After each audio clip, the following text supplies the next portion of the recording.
business with a servant's heart. Welcome to the podcast. Ramona. Inspiration, motivation takes. Listen to the podcast.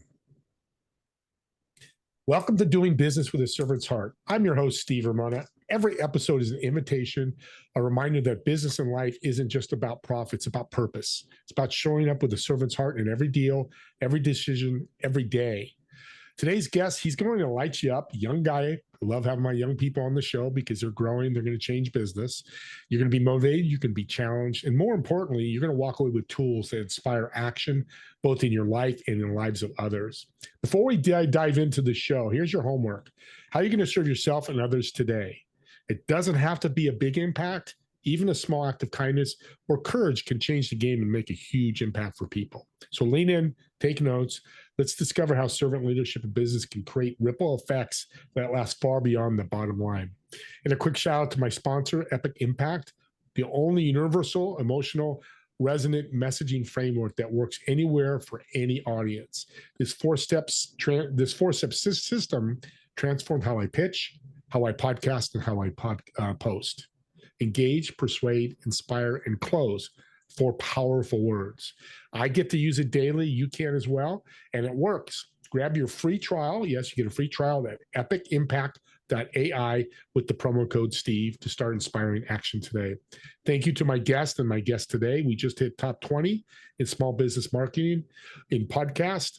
Thank you all for watching or listening. And thank you to the wonderful guests that have been on the show. You are impacting people every day. With that being said, let's bring our guest on the show. Myron, welcome to the show. Hello, how are you? Thank you very much for having me. You're very welcome. I'm doing fantastic. 18 years old. You've done a lot already as an 18-year-old, probably more than I have as a 64-year-old. So tell us your backstory, what you've been doing. So I guess from age 5 to 17, I was a professional race car driver.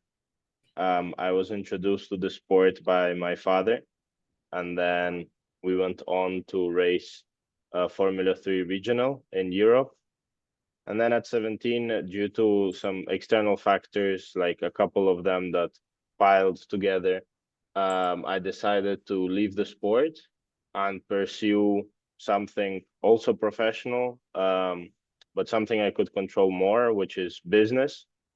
I founded a company myself, and then I co-founded our family company that focuses on real estate.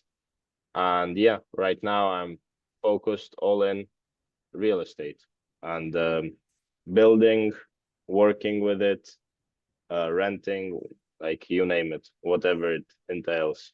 Yeah, that's a transformation, not a big one because sports and business, I think there's a bridge there. What did you learn in your racing career that's helped you with your business? Wow, so much. I mean, any sport at a young age teaches you a lot. And I guess racing for me taught me the discipline, because in racing, everything is, you need to work, of course, once you're on track. But what really makes the change and what really turns you into a winner is what you do off track. And off track is where your ambition and discipline shows, because on track, you have other people telling you what to do and helping you. Whereas when you're at home, you have to do it by yourself. You have to decide what to do by yourself, and you are the one pushing yourself to do that, to improve. So my most important lesson I learned is discipline, and then, of course, ambition towards a goal, which helps with that discipline. Yeah. People listening are under 30, and there's a lot of them, probably 30% of my audience that want to be entrepreneurs or entrepreneurs. What piece of advice would you give them? I would say start as early as possible.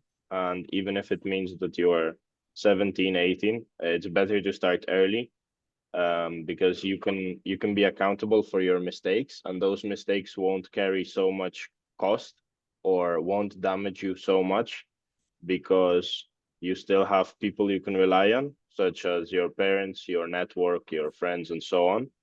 So I would say start as soon as early, even if that's something unnatural to do, such as starting a business at 17 is not something that is regarded as normal.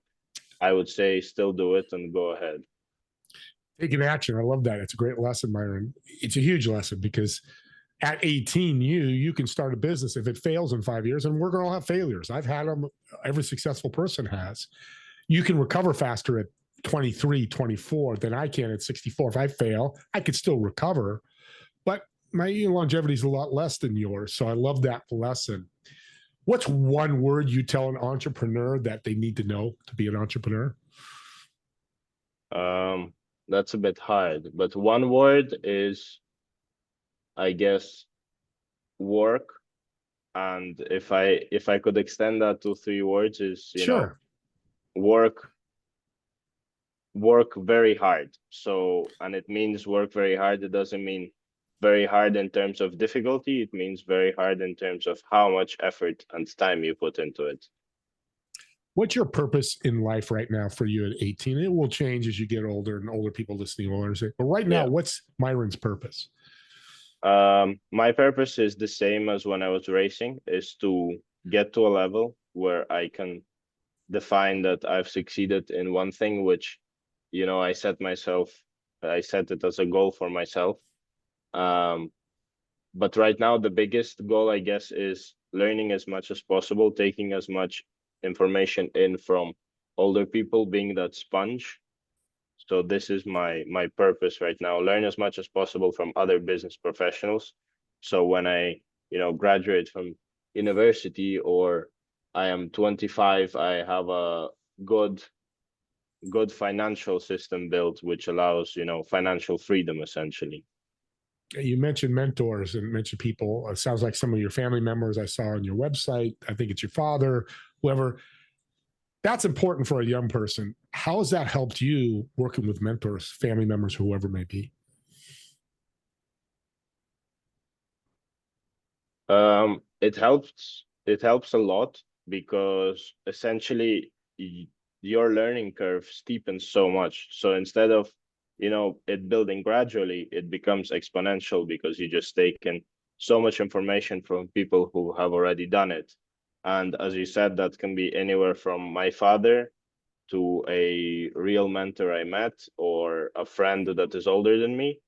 It just, boosts your learning curve so much, and it just helps you save a lot of time. And, as you know, time is our most scarce resource. So I guess that's the answer I would give. Yeah, and it's very true. So what would you tell entrepreneurs at any age? How did you find your mentors, and what advice would you give the people listening?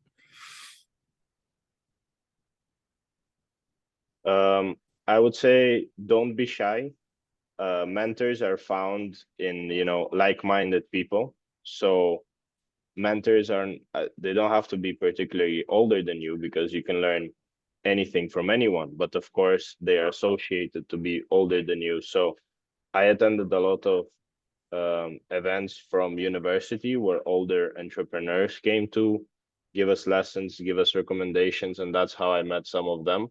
Other people I met through, through just working in the industry and trying to connect to as many people as possible. Because, for example, even if it's, I don't know, your architect who you're working with, they might become your mentor in a way. Of course, it's a business-like relationship, because essentially I pay them money to create a project, and in return I get an architectural project. But of course, if you take that effort into making it in like a bond, then they can become a mentor in a way. So they can help you understand how to better, or how to build your real estate quicker, and what to implement. So I would say it's just be there in your industry, be very active, to make everyone a small mentor of yours, and gather in as much information from different people, which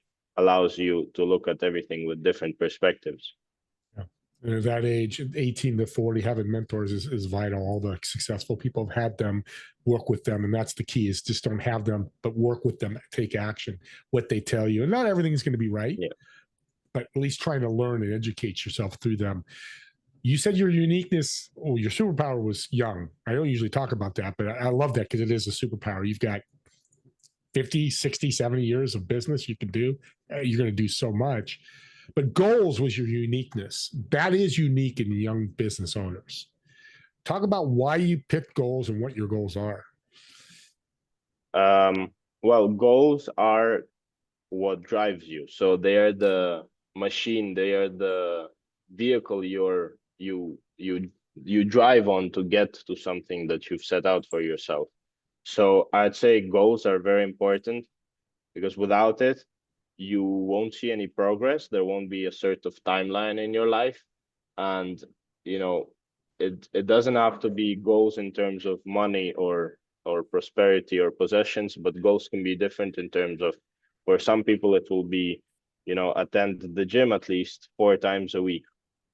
For some people it will be, I don't know, buy a new car, and goals change according to every person. So the importance is just it allows you to live a life which is always active and moving, and allows you to measure how far you've come. Regarding my age, why I say it's a superpower, because of course when you start young you can set yourself more goals to pursue because you have more time, as I said. So I'd say those two are very interconnected to each other, and that's what really helps you, especially as any entrepreneur or businessman. Doesn't matter if you're 18 or 30, the earlier you start the better, and the more goals you set for yourself. Or 64 like me, I've got goals and set them. Now, this is going to be unique for you because you're 18. You just started your business career. But when you don't hit your goals, and we'll use short term because you obviously haven't been doing this 20, 30 years yet. But when you don't hit those goals, how does Myron handle that? And what does he do next? Huh. So I've already had experiences with not hitting my goals, whether it was in racing or in ventures and business ventures. But essentially, you have to be, in a way, you have to be harsh on yourself because it helps you learn, and nobody will be harsh on you because nobody wants to spend their time telling you what you've done wrong. But on the other hand, you have to treat it as a process, and you have to trust that process, because if you are too harsh and you think that nothing will work out because you've made this mistake, then that goal will just get further and further away from you. So I guess it's about sitting down and analyzing. And what I always do is, as you said, how does Myron handle it? I sit and analyze what went wrong, and I map out what I should do different next time for it not to slip away again. Now, you're smart for your age, man, because a lot of older people don't get that. They're like, oh, I've golden. Educate yourself with the failures of your goals will make your goals better, stronger, and reach them faster. This is all a learning lesson. You've learned it racing for how many 10 years that you were racing. You had failures. I'm sure you didn't win every race. How do you handle that? That's why I love sports. It's why more young people need to do sports. Doesn't have to be the professional level, but it could be just working with a team. And as I loved your segue earlier about racing. So you kind of threw the racing in the segue, which is really cool. If somebody walked up to you and said, Myron, I saw your podcast. I listened to it. I work 8 to 5. I work as an admin for Apple. Let's just use that scenario. Yeah. But I'm really thinking about being an entrepreneur. What would you tell them? I would tell them that they should really think if they really want it, because what I see in a lot of people is that I've had other colleagues and friends ask me about, let's start a business together. Mm-hmm. And what I always say is, are you ready to work 24/7? Of course, I don't mean that you need to work 24/7 for the rest of your life for 12 years, because if that was possible, well, we wouldn't be human. But what I mean is, are you ready to put in the effort? Because if you think that by working 5 days you will get there, well, I wish it was like that, but of course it's not, because it's a momentum that keeps building. It's just like a snowball effect, which keeps getting bigger and bigger until something happens out of it. So it's very good, always initiative is very good to wanting to do something, but you really need to understand how much effort it will take and whether you're ready for this. And that's why I said, work harder doesn't mean harder in terms of that I concentrate harder. It means work harder in terms of how many hours I dedicate or what I do, how active I am. One of there is a very good book I like, which is called The 7 Habits of Highly Effective People. And the first habit is be proactive, which means get there, you get there as soon as possible and you start doing something active. Don't just sit for things to happen. I love the effort word tied to work, because effort could be different levels. But that leads to a question. I'm 64. My effort could be being tired, energy, and not that I'm old. I'm not old. I'm very young, but that's one part. But from the young person, you guys are distracted, phones, tablets, all the things as an 18 to 40, 30-year-old. How do you handle when you're distracted from your effort, say tomorrow? How do you move forward to the next day? Well, I sit down and I say, okay, what have I done today? Or let's say yesterday. And I look at how much further it put me away from my goal, essentially. And for me, I don't know, for myself at least, it's not very difficult, to sit and concentrate. I normally do that very well. But I know that for other people, it might be harder to do that. Yeah. And what I always say is that, look back and say, if that was the rest of your life, would you be happy? Like if you lived a week like this, would you be proud of yourself? Yeah. Yeah. And you're gonna have non-effort days. I'm gonna have days I don't really want to do what I do. You resilience and push through. Same thing with you. Hey guys, I can't, I talk to young business people all the time, and everybody's going to a party, but they've got a project, a presentation they got to do. Yeah. Say that party will be there next week, or of course, it'll be, you can miss one party. Yeah. And I love your mentality on this, because that's powerful. You're not saying that you're going to work hard for 50 years of your life. Maybe you put 5 years in. Now you're 25, 23, and you get to enjoy the fruits of your endeavors, which is so cool. Yeah. You're crazy. You know that. You know why you're crazy? I guess so, yes. Well, I'm going to tell you why you're crazy, because you left sports, you had your reason, you probably had your phone, you gave great reasons why you left the racing. Yeah. But you could have gone into anything, business coaching, plumbing. You went to real estate, one of the toughest industries in the world. Why the heck? That's a very good question. So I started my first real estate venture, let's say, at 17. As soon as I got into university, I just started it.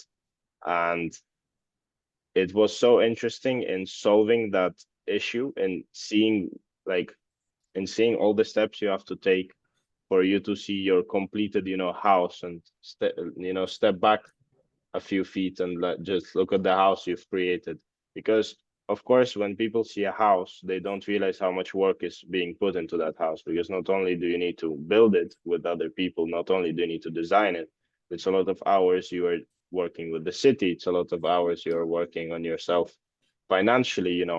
Financial planning requires a lot of effort.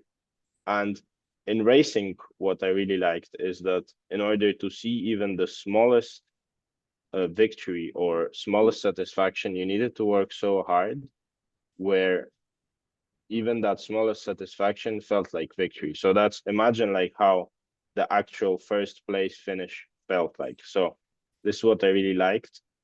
And for me, what fuels me now is not even the money that you get in real estate, but it's essentially, once you get there, it's like a whole adrenaline rush you go through. It's like a puzzle that you complete. So I would say that's the the true motivator behind me going into real estate. Yeah, you're right. The little successes, you have to fix a problem. The kitchen's not right. Okay, we'll bring some. Oh, you get an answer, whether it's you or somebody else. Yeah, it's. I love that, the small victories, because that's what we can cling on. Your goal to sell, maybe it's $1 million home, but there's a lot of victories in that before you get to the $1 million home. Yeah. And audience, anybody out there listening, that's a great lesson. Small victories, embrace, celebrate them, but keep doing the effort that you're talking about. Mm-hmm. I mean, if I don't have kids, Myron, if I had an 18-year-old, I don't know if I'd back them going into real estate. I mean, I would back them, but I'd be like, okay, you're ready for hard work. So again, major kudos to you. Congratulations. Thank you. But you went to another level. which is another crazy thing. You went to high-end luxury homes. You just didn't sell that family home. Why that next step? Well, it's that already comes back to personal preference. Yeah. What work does is it allows you to buy things that you want. It allows you that financial freedom. And of course, building a house that's gonna accommodate a family of a middle class, it's really nice. You're solving a social problem. But building a house which is, for an upper class is just a different level of difficulty. It's once again a different challenge because it requires more planning. It requires also, not only does it require the fundamentals of building a house, it also requires you to learn or teach yourself how does the mentality of that person work. Like, would he prefer a wooden floor or would he prefer a marble floor? And you go back to working on a just construction, you go also to working on a mental side, and it just becomes an all-around I don't know, venture or all-round project, which just teaches you all the things you need to know and in order to succeed in different aspects. Yeah, you just put real estate on steroids, because selling a $500,000, family guy that's 8 to 5 has his own challenges, mindset, and all that, because you're selling the probably most expensive thing people are buying, not the rich people, but those people. You add a $5 million, $10 million home, you just 10 times the effort and work, which you just told me why you do it, which is great, because you get to solve that problem, the marble or the wood. Audience, he's such great lessons he's given you at such a young age. I really appreciate it. We're coming to the end here, but I got to know this, because I'm sure I know the answer. What does your vision look like in the next 3 to 5 years? My vision in the next 3 to 5 years, or at least my goals, are graduating from university, studying civil engineering, completing a couple more real estate projects, and by the time I graduate, already have the financial freedom to decide not on which job I want to apply to, but what project I want to take onto my portfolio. So, if I wanted to try something new and go into the AI sector, which is booming right now, I have the ability to do that, because I know that if I start something new, it will require time for me to learn and research. But luckily, I will have enough money to cover that time where I'm not working and making money in the project I'm already enrolled in. Yeah, great vision, and you're so far ahead of most people, especially at that age, even people in their 40s and 50s. And abundance is great, but it's what you do with the abundance. And it sounds like you want to do good things with it, which I'm so glad to hear, because we know young people, they win the lottery, they get that big job. Let's look at athletes. You're a racer. Those racers that get that big paycheck. You know what happens. It's not so good. Well, let's end with a fun question. I want to get to know you a little bit more. So I've got a reservation at a restaurant near where you live in Florida. And it's a table for 4. So you're going to sit in one of the chairs. So in those 3 empty chairs, who would you invite to chat with, and what food would you order? So in terms of food, I would say I would order either steak or fish, or maybe something mixed, like a surf and turf.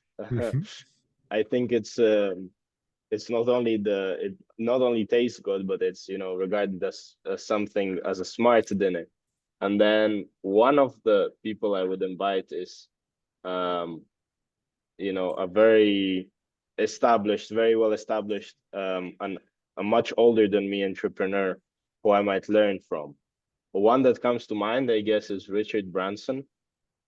And the reason why is not just because he has the money, but because what he did is crazy. Because not only did he build Virgin Galactic, which goes up to space, he also built Virgin Atlantic, I believe, his airline company. So he went into different sectors with one name, and he managed to work it out in different sectors and essentially build a company that is working in totally different industries, but still manages to work, make money, build a reputation.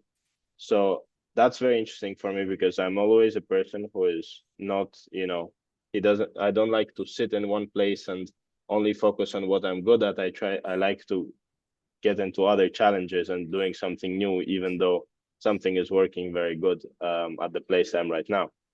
So definitely one of the persons would be him. And how about the other two? The other two, I would say, of course, you know, if I had on a third seat, it would be my parents. But if it wouldn't have to be somewhere We'll do 2 chairs for your parents. We'll add a 4th chair. So it's your Okay. parents and 2. That's good. Yeah. No, I mean, for me, family is very important. So, but of course, if we're not looking at family, one of those would be Richard Branson. The other two, it's very hard to choose, but one would be probably one of my idol athletes from Formula One, Max Verstappen, just because I think there's also a lot in common to talk about and racing. Just because I'm not in that world anymore, but just because, you know, you like to talk about things you were once involved in, or things or other hobbies that you might have. I don't know. And then the last person I would say is maybe a friend of mine who would also appreciate talking to the other two people. So yeah, that's what my evening romantic dinner would look like. Business romantic. That's what Yes, we'll call it. yes. The business romantic. I love that. I'm going to borrow that. That's very cool. You know, Myron, thanks for being an incredible guest. Thank You're doing so much at a young age, and you're going to do so much more, and you've really inspired a lot of people, and keep doing that. I know people listening want to reach out to you. How can they connect with Myron? Well, my number one social media right now is LinkedIn. I'm taking a bit of a break from other social medias, which are more like, you know, into your just regular life, like less professional. But LinkedIn, I'm very active. You know, you can look up my email on my website. So, you know, reach out however you can. And as I said, be active if you want to connect. Be active and show that initiative, because that's what other entrepreneurs like, and that's how I met people, very important people in my life. Well, thank you again for being an incredible guest. Not knowing you, now I get to know you so much better. I'm so excited for your future. We'll stay connected. Audience, Yes. subscribe to the YouTube channel. Here's why. If you have a child that's 18 to 25, 30, they need to listen to this. I'm not saying they're going to start their own business, but you know what Myron did? He gave you guys hope. There's faith. You're going to have challenges, but you know what? Even a side gig, he's not, you know, he's doing it full time, but keep in mind, he's going to college and launching a real estate business. He's not Richard Branson real estate or those big Grant Cardone real estate. That's not what he's trying to do right, maybe in the future, but he's just doing something to give himself more opportunity in the future. So grab the link, share it with others or other podcasts. Doesn't have to be this podcast. With that being said, thank you all. Me and Myron want to thank all of you for watching or listening to this podcast. We'll see you all in the next episode of Doing Business with the Servant's Heart. Have a great day, everyone.